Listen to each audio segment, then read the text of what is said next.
सावधान। इडमो अर्हन्ताडम् इडमो सिद्धाडमिडमो आयरियाडम् इडमो वज्झायाडम् इडमो लोये सवसाहुडम् नमः समय साराय स्वानुभूत्या चकासते चित्स्वभावाय भावाय सर्वभावान्तरच्छिदे वन्दितु शवसिद्धे ध्रुवमचलमणोवं गतिं पत्ते वोच्छामि समय पाहुड मिडमो सुध केवली वडिदम् परलक्ष्य तजो निज तत्व भजो आत्मन निज में ही शांति मिले आत्मन निज में ही शांति मिले। श्री समयसार जी ग्रंथाधिराज निर्जराधिकार। आज अपन 3 गाथाओं का वाचन करेंगे, 211, 212 और 213 का। फिर इन पे चर्चा करेंगे। मैं बोलूँगा, आपको दोहराना है। अपरिगहो अणिच्छो, बोलिए। अपरिगहो अणिच्छो वणिदोणाणि अणिच्छदि अधम्मम्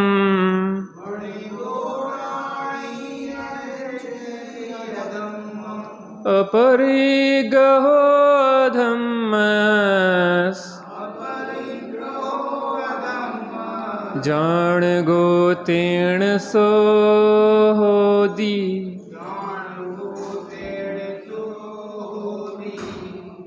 एक एक पंक्ति में अपन पढ़ेंगे।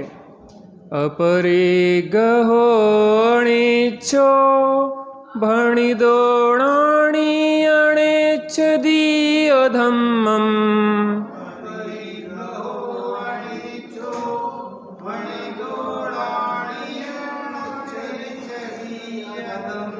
अपरिगहो अधम्मस् जान गोतेण सोहोदी।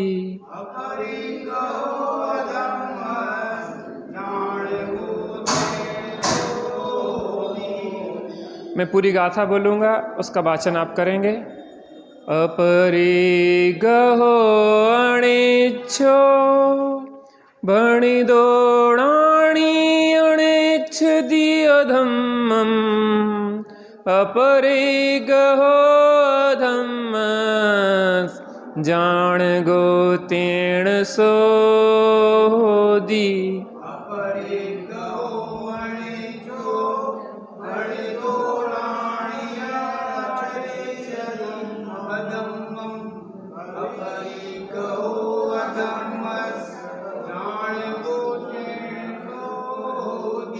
हरिगीत पढ़ेंगे।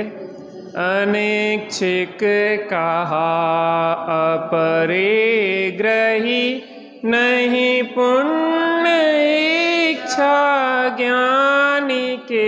1 मिनट पीछे देखेंगे, जो 10 का पड़ गए अपन 412 पेज पे। अनैच्छिक कहा अपरिग्रही नहीं पाप इच्छा ज्ञानी के इससे न परिग्रह पाप का वो पाप का ज्ञायक रहे। देखिए 210, 11, 12 और 13 गाथाएं एक सी हैं, तो इसको एक बार मैं पूरी गाथा पढ़ूंगा और सीधे आपको एक बार में ही दोहराना है। इसको बार बार अपन रिवीजन नहीं करेंगे। मैं पूरी गाथा बोलूँगा, प्राकृत गाथा 212, और फिर आप उसको दोहराएंगे। अपरे गहो अणिच्छो भड़ी दौड़ाणी अणिच्छ दे असंगणम अपरि गहो दुअसणस जान गो तेण सोदी।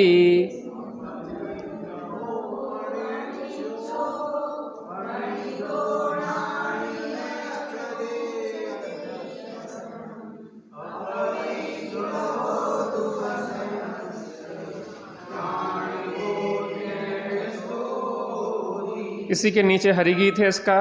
अनिच्छिक कहा परिग्रही नहीं असन इच्छा ज्ञानी के इससे न परिग्रही असन का वो असन का ज्ञायक रहे।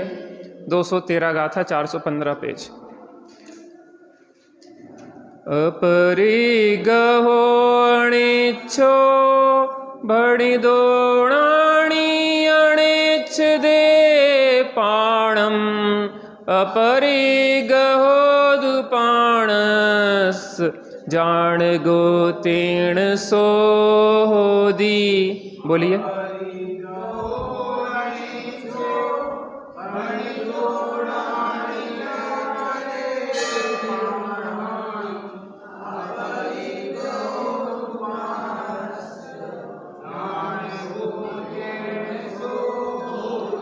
नीचे हरिगीत है। अनिच्छिक कहा अपरिग्रही नहीं पान इच्छा ज्ञानी के इससे न परिग्रही पान का वो पान का ज्ञायक रहे। 211 गाथा निकालिए।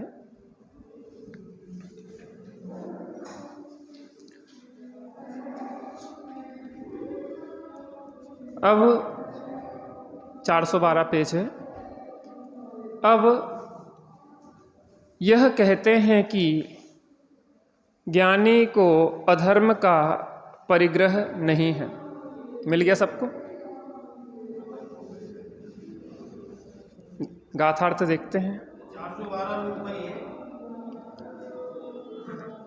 अनिच्छा अनिच्छक को अपरिग्रह अपरिग्रही भणितः कहा है। च और ज्ञानी ज्ञानी अधर्मम अधर्म को न इच्छति नहीं चाहता। तेन इसलिए सह वह अधर्मस अधर्म का अपरिग्रह तु परिग्रही नहीं है, किंतु ज्ञायकः ज्ञायक ही भवति अर्थात है। टीका। इच्छा परिग्रह है, उसको परिग्रह नहीं है जिसको इच्छा नहीं है। इच्छा तो अज्ञानमय भाव है और अज्ञानमय भाव ज्ञानी के नहीं होता। ज्ञानी के ज्ञानमय ही भाव होता है। इसलिए अज्ञानमय भाव जो इच्छा, उसके अभाव होने से ज्ञानी अधर्म को नहीं चाहता। इसलिए ज्ञानी के अधर्म का परिग्रह नहीं है। ज्ञानमय एक ज्ञायक भाव के सद्भाव के कारण यह ज्ञानी अधर्म का केवल ज्ञायक ही है। इसी प्रकार गाथा में अधर्म शब्द बदलकर उसके स्थान पर राग, द्वेष, क्रोध, मान, माया, लोभ, कर्म, नौकर्म, मन, वचन, काय, श्रोत्र, चक्षु, घ्राण, रसन और स्पर्शन, यह 16 शब्द रखकर 16 गाथा सूत्र व्याख्यान रूप करना और इस उपदेश से दूसरे भी विचार करना चाहिए। नीचे तात्पर्य वृत्ति हिंदी। अपरिग्रहो अनिच्छो भणिदोणाणीया ऋच्छति अधम्मम।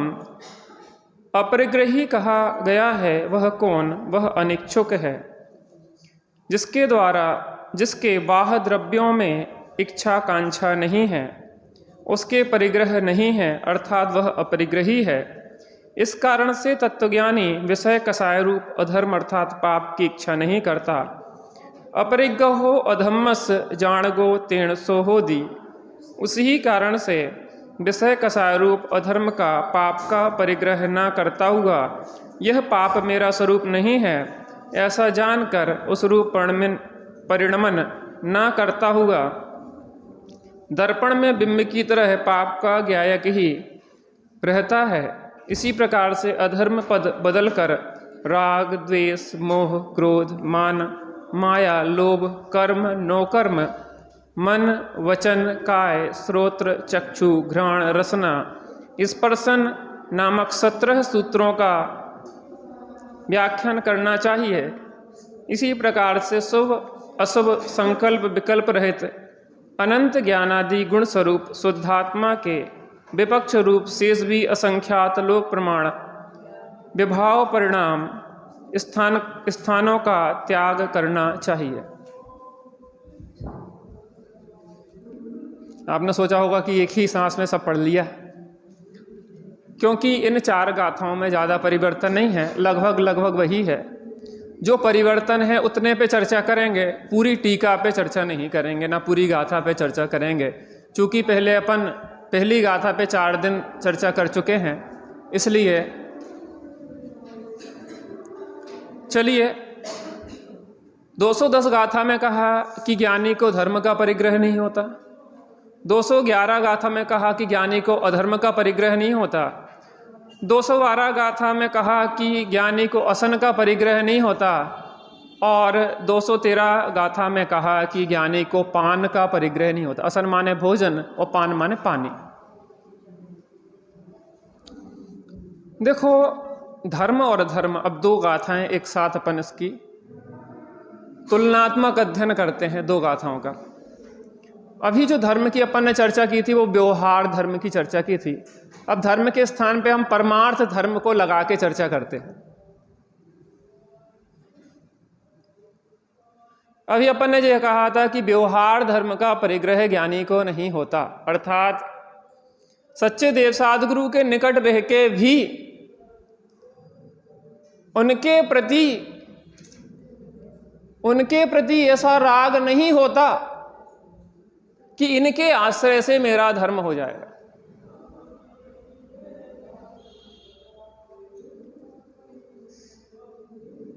जिनवाणी का स्वाध्याय करता है, जिनवाणी का पठन मनन करता है, लेकिन जिनवाणी के भरोसे ही नहीं बैठा रहता। गुरुओं की सेवा करता है, सत्संग करता है, लेकिन गुरुओं के भरोसे ही नहीं बैठा रहता है। और अगर इनके भरोसे बैठा रहता है और यह सोचता है कि ये मेरा कल्याण कर देंगे, तो ये क्या हुआ? धर्म का परिग्रह हो गए। जैसे हमारे लिए अन्न सामग्री का परिग्रह है, ऐसे ही देव साध गुरु को भी हमने परिग्रह बना लिया, अर्थात अब इन्हें हम कैसे छोड़ें। कल अपन ने चर्चा की थी कि विदाई का समय चल रहा है और पुत्री पिता माता पिता को छोड़ने को तैयार नहीं है, माता पिता के घर को छोड़ने को तैयार नहीं है, तो क्या वो पति के साथ जा सकती है?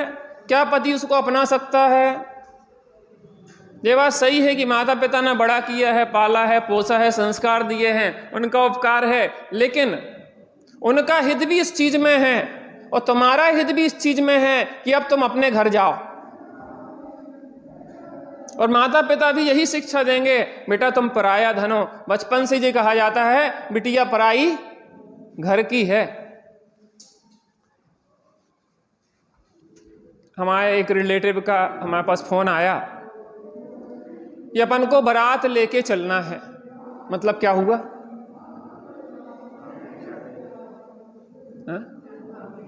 लड़का हुआ और अपने यहाँ बारात आना है तो क्या होगा? लड़की हुई है। क्या आपको पता नहीं है कि ये लड़की हुई है तो ये जाने वाली है? जिस क्षण पैदा हुई है उसी क्षण आपको पता नहीं है कि ये पराये घर का है, फिर भी आप पालते हैं, पोसते हैं, पूरा ध्यान रखते हैं, भेद भी नहीं डालते लड़के लड़की में, बहुत अच्छे से रख रहे हैं, लेकिन अंदर में एक श्रद्धान की धारा यह नहीं चलती है आपके अंदर कि ये पराया धन है, पराये घर का है, मेहमान है, कुछ समय रहने वाली है, जो अपने घर चली जाएगी। ऐसा निर्णय श्रद्धान में चलता कि नहीं चलता? ऐसी ज्ञानी के भगवान की भक्ति, पूजा, उपासना सब कुछ चलती है, लेकिन भगवान की वाणी में ही यह आया है कि आत्मा का गुरु तो आत्मा ही है, आत्मा का भगवान तो आत्मा ही है, आत्मा के लिए शरण तो आत्मा ही है। जब भगवान की ही बात है, हमारे घर की नहीं है। और अगर ऐसा श्रद्धान नहीं बरतता है तो उसे व्यवहार धर्म का परिग्रह हो जाता है और वो कभी मोक्ष नहीं जा सकता। जैसे वो बिटिया अपने पति के पास कभी नहीं जा सकती है, क्योंकि उसने माता पिता के प्रति ऐसा अनुराग जोड़ लिया है कि वो छोड़ने को तैयार ही नहीं, वो अंतिम बाधा बन जाते हैं उसके लिए। जे जहाँ साधक है ते ही तहाँ बाधक है, बाकी राग द्वेष की कथा की कौन बात है। अब अपन थोड़ा सा ट्रैक बदलते हैं। परमार्थ धर्म का भी परिग्रह नहीं होता। धर्म शब्द है ना, तो धर्म माने परमार्थ धर्म लगाएं अगर, तो क्या विचार होगा? हम ज्ञानी हैं, हम सम्यक दृष्टि हैं, हम सम्यक ज्ञानी हैं, हम सम्यक चारित्रवान हैं, हम रत्नत्रय के धारी हैं, ऐसा भी परिग्रह उसके नहीं होता। ज्ञानी अपने को ज्ञानी नहीं मानता, ज्ञानी अपने को ज्ञानी नहीं जानता, ज्ञानी अपने को ज्ञानी अनुभव नहीं करता, ज्ञानी अपने को आत्मा जानता है, आत्मा मानता है और आत्मा अनुभव करता है। और जो अपने को ज्ञानी माने, जाने और अनुभव करे, वो ज्ञानी होता नहीं। बात समझ में आ रही? इसलिए आचार्य देव को कहना क्या पड़ा कि मैं सम्यक दृष्टि हूं, फुलाया है मुंह जिसने ये मुंह फुला लिया है कि मैं सम्यक दृष्टि हूं, वो सम्यक दृष्टि नहीं है।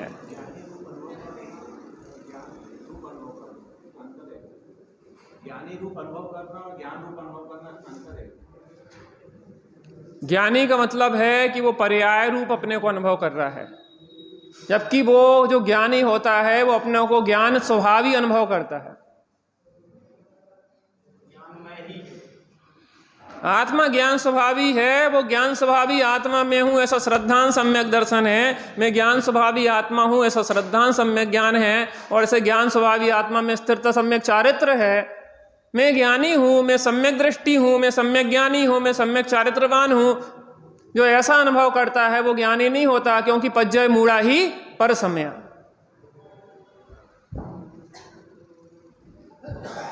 कहां कहां क्या क्या पकड़े होती हैं, इस बात को समझना पड़ेगा। मुंह फुलाने की बात नहीं है, क्योंकि आत्मा के मुंह है ही नहीं, तो फुलाएगा क्या? आत्मा तो आत्मा है, और जो मुंह फुला रहा है वो अपने को आत्मा नहीं, वो अपने को शरीर अनुभव कर रहा है।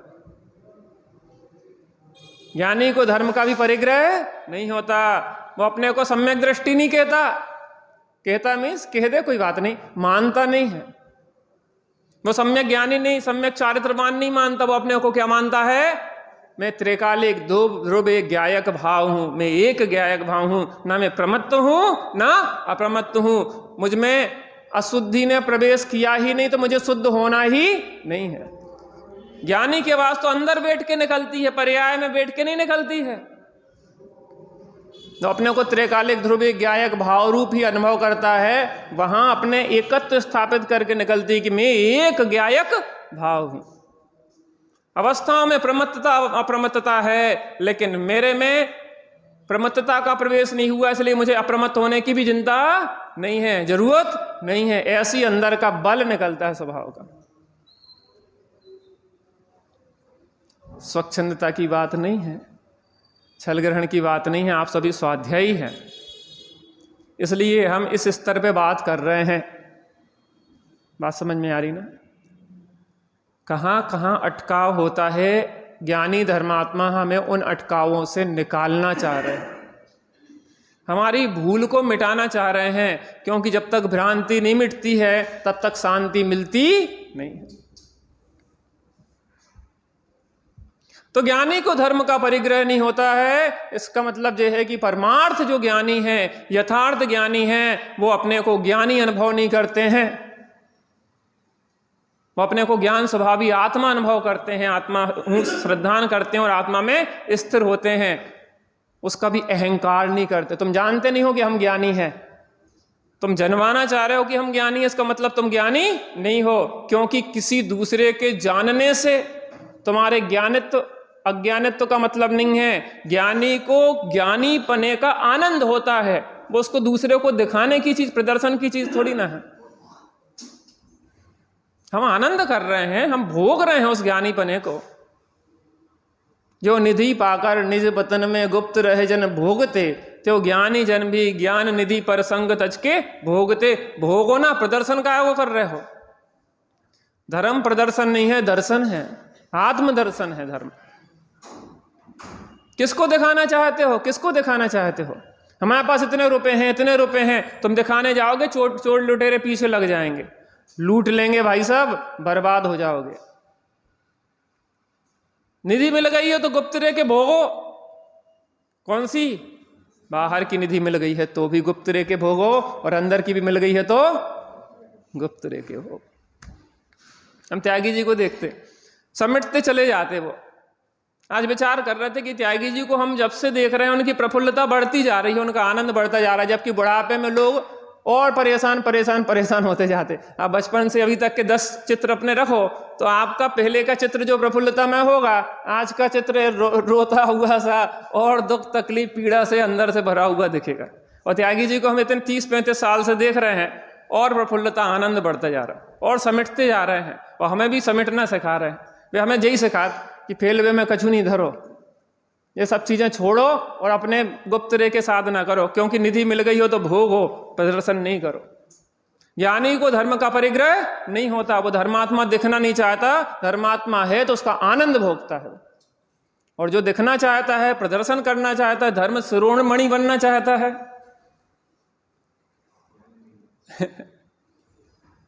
उपाधियां, समाधि होती है आदि व्याधि और उपाधि से रहित।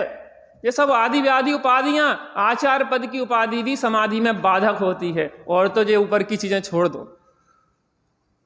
बात यह है कि समेटने की बात है, फैलने का समय नहीं है। जब पंचम काल है, कोई किसी की नहीं सुन रहा, तुम किसको सुना रहे हो, किसको समझा रहे? हम यहां बैठ के अपने को संबोधित कर रहे, दूसरों को नहीं कर रहे। व्यवस्था ही नहीं है, यहां तो अपना अपना काम है। ज्ञानी को धर्म का परिग्रह नहीं होता, वो धर्मात्मा है, उसका आनंद होता है। उसे उसमें क्या नहीं होता है? उसमें क्या नहीं होता है? अहंकार नहीं होता है उस ज्ञानी पने का, क्योंकि ज्ञानी जो होता है वो विनम्र होता जाता है, उसके अंदर क्षमा बढ़ती है, उसके अंदर निरभिमानता बढ़ती है, उसके अंदर सरलता बढ़ती है, उसके अंदर कोमलता बढ़ती है, उसका जीवन संयम की ओर बढ़ता, समेटता चला जाता है, उसका जीवन परिग्रह प्रपंच से निकलता चला जाता है, वो ब्रह्म स्वरूप आत्मा में स्थिर होता जाता है, उसकी इच्छाएं समेटती चली जाती हैं। अगर ज्ञानी हो तो जीवन से देखना चाहिए। अगर हमें लगता है कि बाहर में फैलना है, क्षेत्र अलग अलग हैं। आपके क्षेत्र ख्याति लाभ पूजा पैसा प्रदर्शन के हैं, हमारे यहाँ पे दूसरे तरह का क्षेत्र है। ज़्यादा से ज़्यादा लोगों में फैल जाएं, ज़्यादा से ज़्यादा लोग जानने लग जाएं, ज़्यादा से ज़्यादा लोगों में ख्याति हो जाए। आज देश में प्रवचन कर रहे हैं, अब विदेश में भी प्रवचन करेंगे, सब लोग जानेंगे, लाखों करोड़ों फॉलोअर्स होंगे। क्षेत्र बदलने से शांति नहीं मिलती, इस बात को हमेशा ध्यान रखना। और हम धर्मात्मा दिखने के नाम पे 2 परिवर्तन करते हैं, या तो ड्रेस बदलते हैं और एड्रेस बदलते हैं। ड्रेस और एड्रेस बदलने से शांति नहीं मिलती।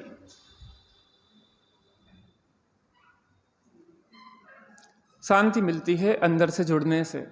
मैं शुद्धात्मा हूं, ऐसा श्रद्धान से शांति मिलती है, ऐसे ज्ञान से शांति मिलती है, और अपने में स्थिरता से शांति मिलती है। हमें समेटना होगा, इन बाह्य प्रपंचों से बहुत समेटना होगा। पूरी दुनिया का कल्याण हो जाए, और अगर हमारा कल्याण नहीं होता तो हम दुखी ही बने रहेंगे।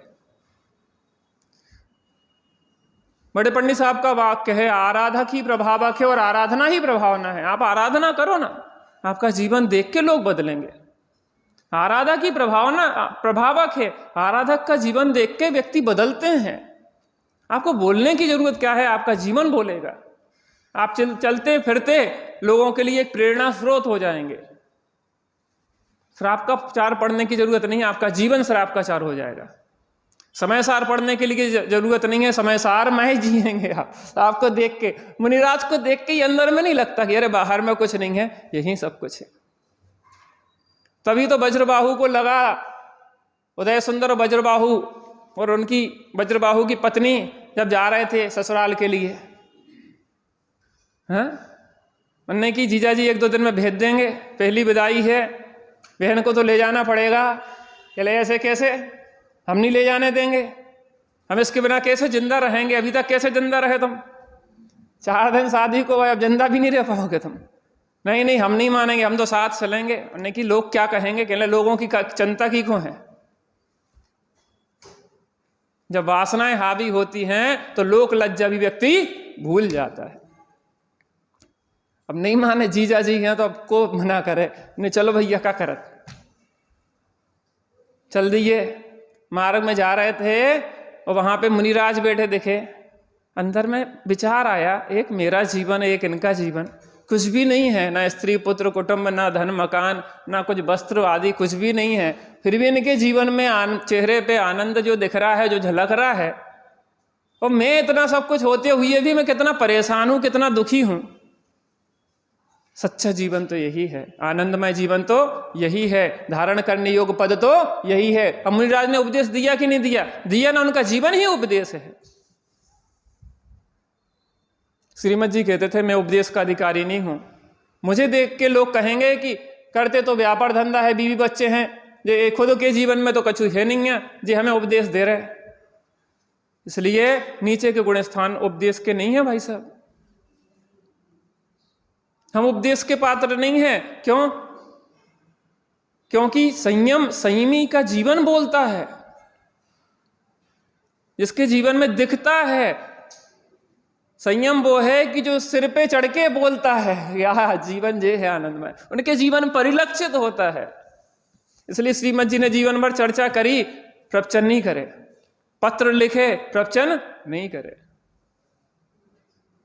जीवन बोलता है, इस बात को हमें समझना पड़ेगा। अगर आपको मिली है निधि तो आप भोगो, आनंद करो, बदलने वाले आपको देख के बदलते चले जाएंगे।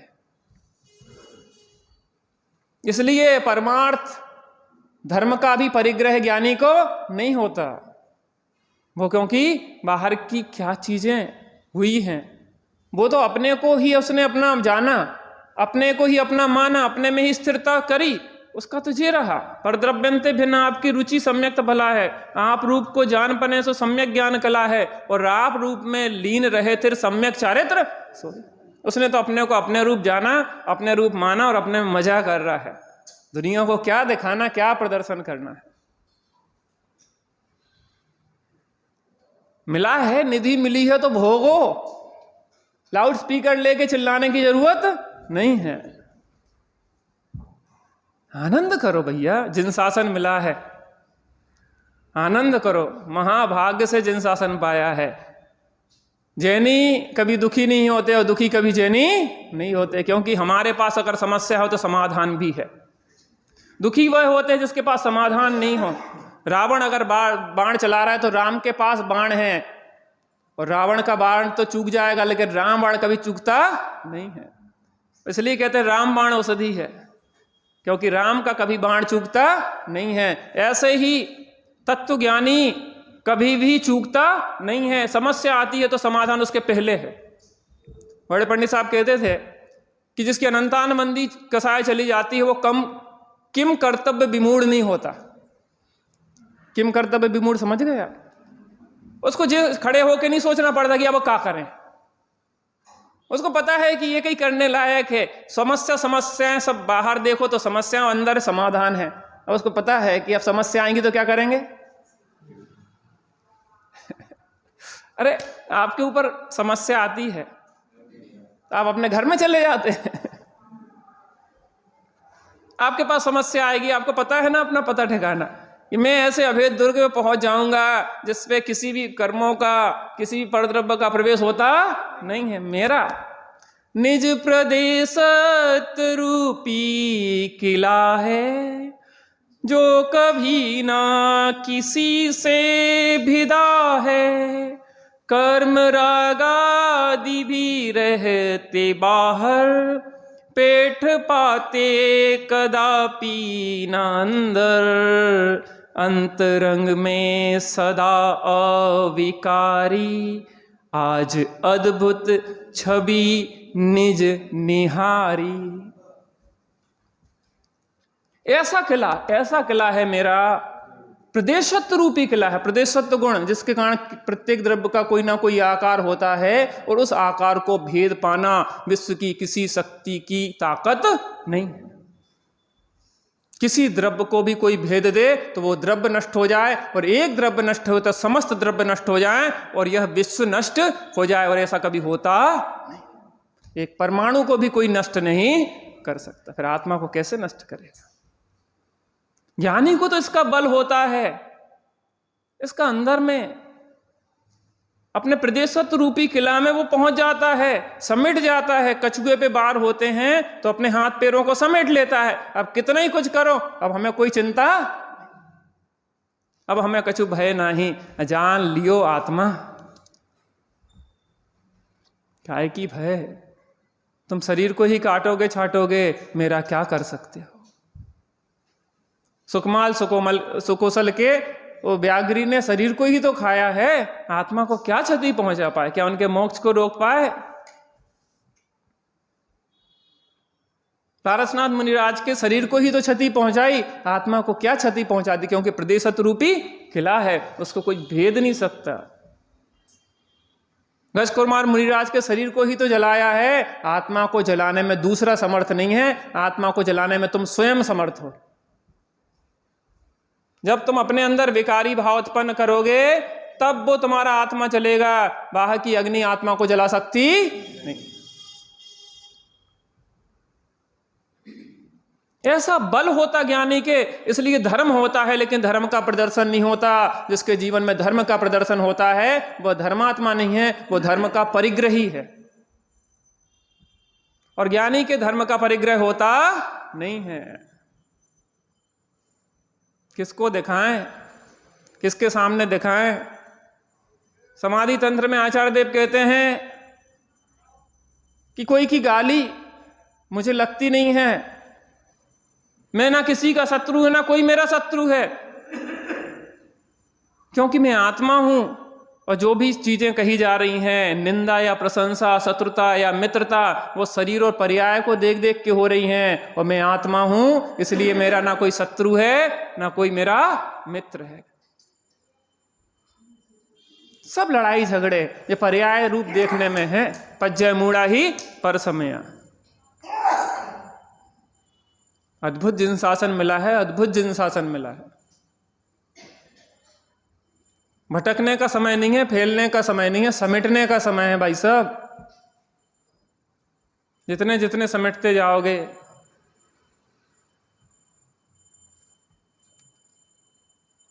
अगर सदा सुखदास जी कहते हैं कि तुम्हारे दान करने के भाव आ रहे हैं, तो सबसे पहले नवीन उपार्जन बंद कर दो। जी क्या हिसाब है? दान करने के भाव आ रहे हैं तो नवीन उपार्जन बंद कर दो। इसका मतलब आपके पास ज्यादा हो गया है ना, तो पहले अपने को शांति का, संतोष का दान दो। दान करना ना, परमार्थ दान तो आत्मा का आत्मा के लिए होता है ना। तुम्हें लग रहा है कि पर्याप्त हो गया है, अब दान देने की इच्छा है तो दे दो दान। अपने लिए समय का दान दो ना, अपने लिए शांति का दान दो ना। तुम्हारे पास समय रहेगा, तुम अपनी आत्मा की आराधना कर सकोगे। क्योंकि परिग्रह चिंता दुखी जानो, कितना ही होता जाए, कोई लिमिट होए तो बात पूरी होए। अनलिमिटेड प्लान है यहाँ तो। लाख हो तो करोड़ की इच्छा, करोड़ हो तो अरब की इच्छा, अरब हो तो खरब की इच्छा। 4 लोग जानते हैं तो 40 जान ले, 40 जानते हो 400 जान ले, 400 जाने 4 लाख जान ले, 4 करोड़ जान ले। कोई आत्मा को जाने बिना इच्छाओं का कभी अंत हुआ है?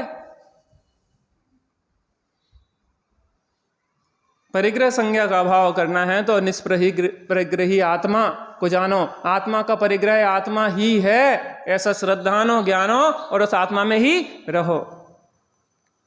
अनिच्छक अपरिग्रही, अपरिग्रहो अनिच्छो। जिसको इच्छा नहीं होती वह अपरिग्रही है। ज्ञानी को परमार्थ धर्म की इच्छा नहीं होती, परमार्थ धर्म होता है, धर्म होता है, जीता है धर्म आनंदमय। इच्छा विकल्प है, और विकल्प है इसका मतलब अभी आप अंतर में नहीं हैं। अब इस तरीके से अगर देखा जाए तो अधर्म की जो गाथा है, इस अधर्म की गाथा में 3 चीजें अधर्म में आएंगी और एक धर्म में आएगा। इसका मतलब यह है कि परमार्थ धर्म की इच्छा ज्ञानी को नहीं होती, तो धर्म में परमार्थ धर्म लेंगे तो यहां अधर्म में लेंगे। ज्ञानी को व्यवहार धर्म की इच्छा नहीं होती, ज्ञानी को पुण्य की इच्छा नहीं होती, और ज्ञानी को पाप की भी इच्छा नहीं होती। ये तीनों अधर्म में आ जाएंगे, क्योंकि एक वीतरागता ही धर्म है और बाकी शेष अधर्म है। इस चीज को हमें समझना पड़ेगा। धर्म और अधर्म, पुण्य और पाप में अंतर है। अंतर समझना इस चीज को। धर्म और अधर्म, पुण्य और पाप। अधर्म का मतलब पाप नहीं है, अधर्म का मतलब पाप नहीं है, अधर्म का मतलब पुण्य पाप दोनों है। एक वीतरागता ही धर्म है, शेष सभी अधर्म है। अगर हमारे जीवन में वीतरागता रूप धर्म की प्रकटता नहीं है तो हम धर्मात्मा है कि अधर्मात्मा है? कौन है? बोलने में थोड़ा संकोच लग रहा क्या? मैं पापात्मा नहीं कह रहा, मैं पापी नहीं कह रहा। आपके जीवन में पुण्य हो सकता है, उत्कृष्ट पुण्य हो सकता है, मुनि दशा हो सकती है, सुख लेस्या हो सकती है, लेकिन जब धर्म और अधर्म में डिवाइड करेंगे तो सुख लेस्या भी परिणाम अज्ञान सहित है, तो वो काय में जाएगा?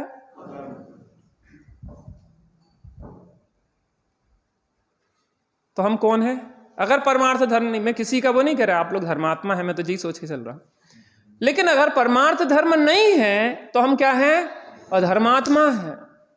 तो जहां परमार्थ धर्म की इच्छा नहीं होती ज्ञानी को, धर्म की इच्छा नहीं होती, और अधर्म की इच्छा तो क्यों होगी फिर? परमार्थ धर्म होता है, इच्छा से धर्म नहीं होता। जब तक इच्छा है तब तक धर्म नहीं है, जब धर्म होता है तब इच्छा नहीं होती। मतलब ये है कि स्वरूप का श्रद्धान ज्ञान और स्थिरता होती तब वो विकल्प रहता है क्या कि मैं धर्म करूं, और जब तक वो धर्म करूं यह विकल्प रहता है तब तक धर्म होता है क्या?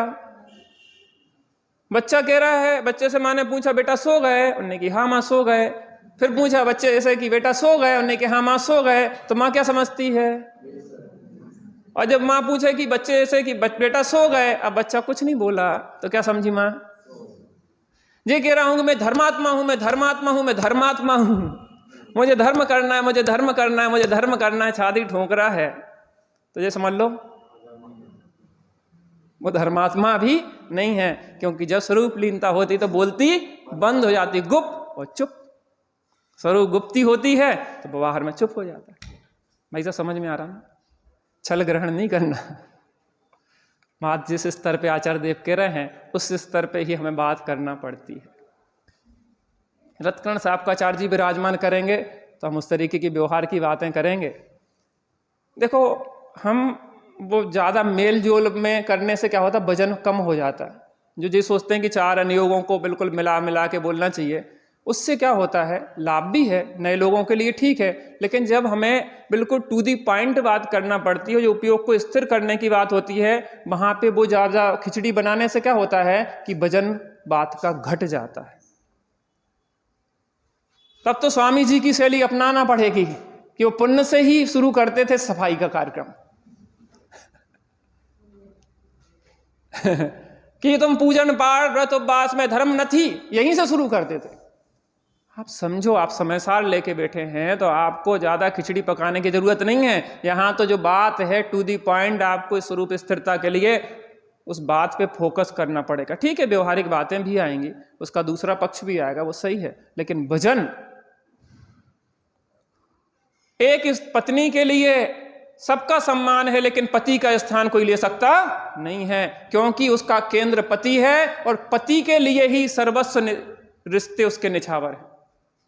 पति के कारण ही ससुर हैं, पति के कारण ही सास है, पति के कारण ही देवरानी है, पति के कारण ही जुठानी है, पति के कारण ही सब कुछ है, और पति को छोड़ के कुछ भी नहीं है। एक परमार्थ को छोड़ के व्यवहार भी होता नहीं है, क्योंकि जब तक निश्चय नहीं है तब तक व्यवहार भी नहीं है, क्योंकि ज्ञानी के निश्चय व्यवहार होते हैं, अज्ञानी के ना निश्चय की खबर है ना उसको व्यवहार की ही खबर है। उसको निश्चयाभास होता है और उसको व्यवहाराभास होता है।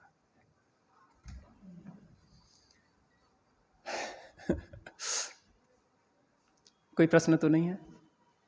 नहीं है, चलिए थोड़ी देर बैठते हैं।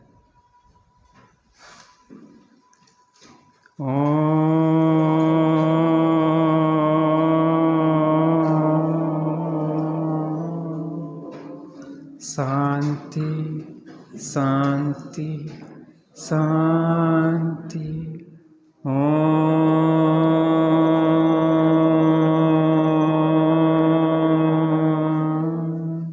शांति शांति शांति।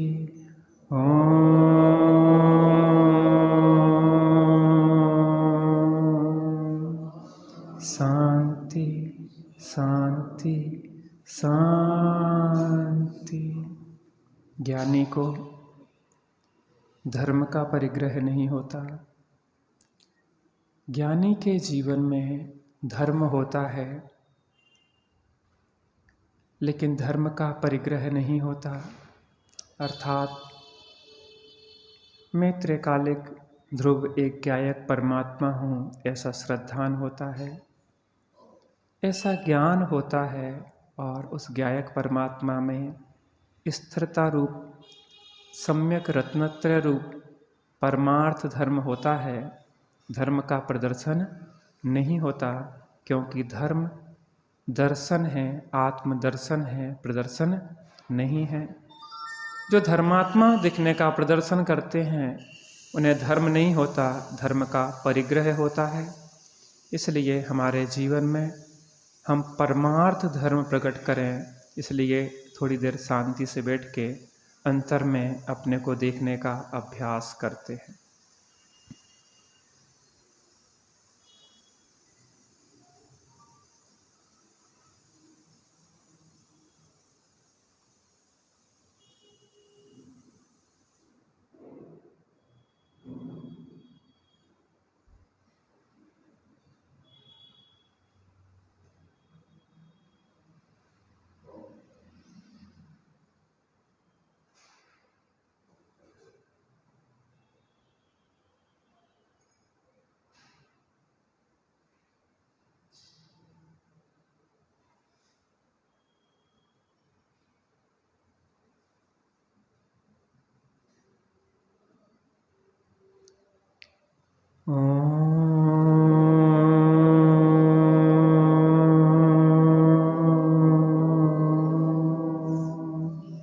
शांति शांति शांति।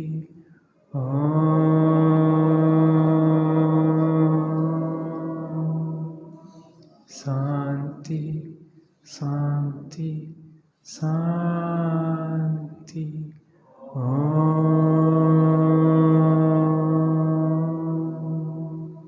शांति शांति शांति। सहजानंदी शुद्ध स्वरूपी अविनाशी हूँ आत्मस्वरूप। सहजानंदी शुद्ध स्वरूपी अविनाशी हूँ आत्मस्वरूप। सहजानंदी शुद्ध स्वरूपी अविनाशी हूँ निधि निज में बताई, यह अनंत उपकार है उसके लिए जिन वाणी माँ को वंदना सतवार है, उसके लिए जिन वाणी माँ को वंदना